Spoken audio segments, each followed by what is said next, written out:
आप देख रहे हैं न्यूज एक्सेस 24/7 खबरों का केंद्र, सच के साथ हर समय।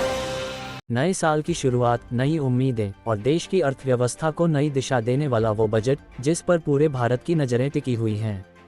क्या इस बार आम आदमी को राहत मिलेगी? क्या नौकरी, किसान, टैक्स और महंगाई पर सरकार कोई बड़ा दांव खेलेगी? 2026 का आम बजट देश के लिए बेहद अहम माना जा रहा है, क्योंकि यह बजट न सिर्फ आर्थिक दिशा तय करेगा बल्कि आने वाले वर्षों की नीतियों का रोडमैप भी तैयार करेगा। सरकार और वित्त मंत्रालय की तैयारियां अब लगभग पूरी हो चुकी हैं। केंद्रीय वित्त मंत्री निर्मला सीतारमण 1 फरवरी 2026 को संसद भवन में देश का आम बजट पेश करेंगी। बजट को लेकर राजनीतिक गलियारों से लेकर आम जनता तक में चर्चा तेज हो चुकी है।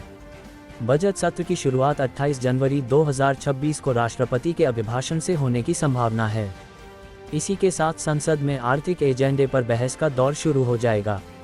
सत्र का पहला चरण लगभग 3 हफ्तों तक चल सकता है, जिसमें राष्ट्रपति के अभिभाषण पर चर्चा, बजट पेश करना, बजटीय प्रस्तावों पर बहस और वित्त विधेयक शामिल होंगे। प्रधानमंत्री नरेंद्र मोदी से राष्ट्रपति के अभिभाषण पर बहस का जवाब देने की भी पूरी संभावना है, जिससे सरकार की प्राथमिकताएं साफ तौर पर सामने आएंगी।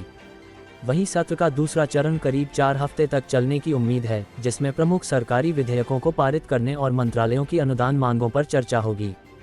किसानों से लेकर नौकरी पेशा लोगों तक, छात्रों से लेकर कारोबारी वर्ग तक, हर कोई इस बजट का बेसब्री से इंतजार कर रहा है, क्योंकि हर वर्ग की उम्मीदें इस बजट से जुड़ी हुई हैं। अब बात करते हैं इस बजट की पहली सबसे खास बात की, जो इसे इतिहास में दर्ज कराने वाली है। दरअसल भारत का आम बजट पहली बार रविवार के दिन पेश किया जाएगा।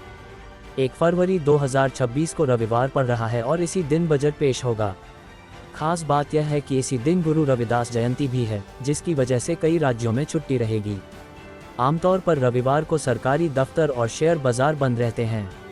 ऐसे में बजट वाले दिन बाजार की प्रतिक्रिया अगले कार्य दिवस में देखने को मिलेगी, जो निवेशकों के लिए बेहद दिलचस्प रहने वाली है। अब आते हैं बजट की दूसरी सबसे बड़ी और ऐतिहासिक खास बात पर। इस बार आम लोगों को बजट बनाने में सीधे भागीदारी का मौका दिया गया है। केंद्र सरकार ने माईगव के आधिकारिक एक्स अकाउंट के जरिए नागरिकों से सुझाव मांगे हैं। सरकार ने लोगों से कहा है कि वे केंद्रीय बजट 2026-27 के लिए अपने विचार और सुझाव साझा करें, ताकि समावेशी विकास की नीतियां बनाई जा सकें। इसका मतलब साफ है, अब आप टैक्स, महंगाई, रोजगार, शिक्षा, स्वास्थ्य या किसी भी मुद्दे पर अपनी राय सीधे सरकार तक पहुंचा सकते हैं। अगर आपके मन में बजट को लेकर कोई सुझाव है, कोई मांग है या कोई शिकायत है, तो उसे सरकार के सामने रखने का ये सुनहरा मौका है। विशेषज्ञ मानते हैं कि यह पहल लोकतंत्र में आम जनता की भागीदारी बढ़ाने की दिशा में एक बड़ा और सराहनीय कदम है। इस बजट पर खास नज़र इसलिए भी है क्योंकि वैश्विक स्तर पर तनाव, अमेरिका के टैरिफ और अंतर्राष्ट्रीय आर्थिक अनिश्चितता का असर भारत पर भी पड़ सकता है। अनुमान लगाया जा रहा है कि सरकार देश की विकास दर को तेज करने के लिए बजट में कुछ बड़े ऐलान कर सकती है। सरकार आयकर दाताओं की संख्या बढ़ाने पर भी जोर दे सकती है, क्योंकि 150 करोड़ की आबादी में से केवल 3 से 4 करोड़ लोग ही टैक्स देते हैं। पिछले बजट में 7 लाख रुपये तक की आय पर टैक्स छूट को एक बड़ा कदम माना गया था। अब देखना होगा कि इस बार मिडिल क्लास को और राहत मिलती है या नहीं। रेलवे, इंफ्रास्ट्रक्चर, शिक्षा, डिजिटल इंडिया और स्टार्टअप सेक्टर को लेकर भी बजट में बड़े फैसलों की उम्मीद की जा रही है। किसानों के लिए एमएसपी, सब्सिडी और कृषि इंफ्रास्ट्रक्चर पर सरकार क्या रुख अपनाती है, इस पर भी सभी की नज़रें टिकी हैं। युवाओं के लिए रोजगार और स्किल डेवलपमेंट से जुड़े ऐलान इस बजट को खास बना सकते हैं। कुल मिलाकर 2026 का बजट सिर्फ आंकड़ों का खेल नहीं, बल्कि देश के भविष्य की दिशा तय करने वाला दस्तावेज होगा। अब सबकी निगाहें 1 फरवरी पर टिकी हैं, जब वित्त मंत्री निर्मला सीतारमण संसद में बजट पेश करेंगी और हर सवाल का जवाब सामने आएगा। बजट से जुड़ी हर बड़ी खबर, हर विश्लेषण और हर अपडेट के लिए जुड़े रहिए N18 डिजिटल प्लेटफॉर्म के साथ।